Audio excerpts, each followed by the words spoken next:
Ngayon naman ay alamin natin ang magiging lagay ng panahon sa susunod na oras mula kay Earl Figuracion live sa Pag-asa DOST. Earl, magandang hapon sa iyo. Magandang hapon at maraming salamat live mula dito sa Pag-asa Weather and Flood Forecasting Center. Narito ang latest sa ating panahon. Mga kababayan, umiiral pa rin ang hanging amihan dito sa Luzon at sa Visayas at nagdadala ito ng mga ulap na maaaring maging sanhi ng mahinang pag-ulan.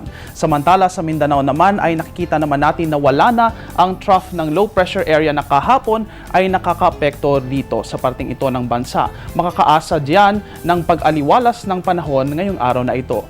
At ngayon narito na ang ating forecast. Ang rehiyon ng Cagayan Valley at ang probinsya ng Aurora ay makakaranas ng maulap na kalangitan na maaaring magdulot ng mahihinang pag-ulan. Ang Metro Manila naman at ang nalalabing bahagi ng Luzon, pati na rin ang buong Kabisayaan ay makakaranas ng bahagya hanggang sa maulap na kalangitan na may pulupulong mahinang pag-ulan. Samantala, good news nga dito sa mga taga Mindanao dahil magiging maulap na riyan at mayroon lamang tsansa ng pulupulong pag-ulan o pagkidlat pagkulog lalo na pagsapit ng hapon. At iyan ang forecast ngayong Huwebes. Magbabalik kami dala ang tala ng lowest temperatures matapos ang isang paalala.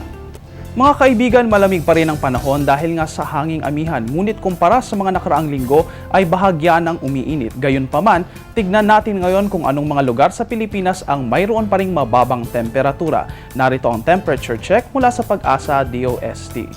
At iyan po, nakikita na nga po natin dito sa Baguio City, nangunguna ito, meron po itong 13.4 degrees Celsius. Sumusunod naman ang Malaybalay Bukidnon na mayroong 17.3 degrees Celsius. Hindi naman po nalalayo ang Science Garden, Tuguegarao City at ang Clarkfield, Pampanga na mayroong 19.2, 19.5 at 19.8 degrees Celsius. Kung inyo pong mapapansin mga kaibigan, kumpara sa mga nakaraang araw ay bahagya na pong tumataas ang ating temperatura at inaasahan po na magpapatuloy ang pagtaas nito pagkatapos ng buwan at pagsalubong natin sa buwan. At yung latest mula dito sa Pag-asa DOST. Please check our official media accounts and our website para sa latest weather information. Mula dito sa Panahon TV kung saan walang pinipiling panahon ang pagbibigay impormasyon. Ako po ang inyong weather guide, Earl Figuracion, na nagsasabing ang hamon ng panahon ay landas sa pag-ahon. Balik sa inyo, JC. Maraming salamat sa iyo, Earl Figuracion.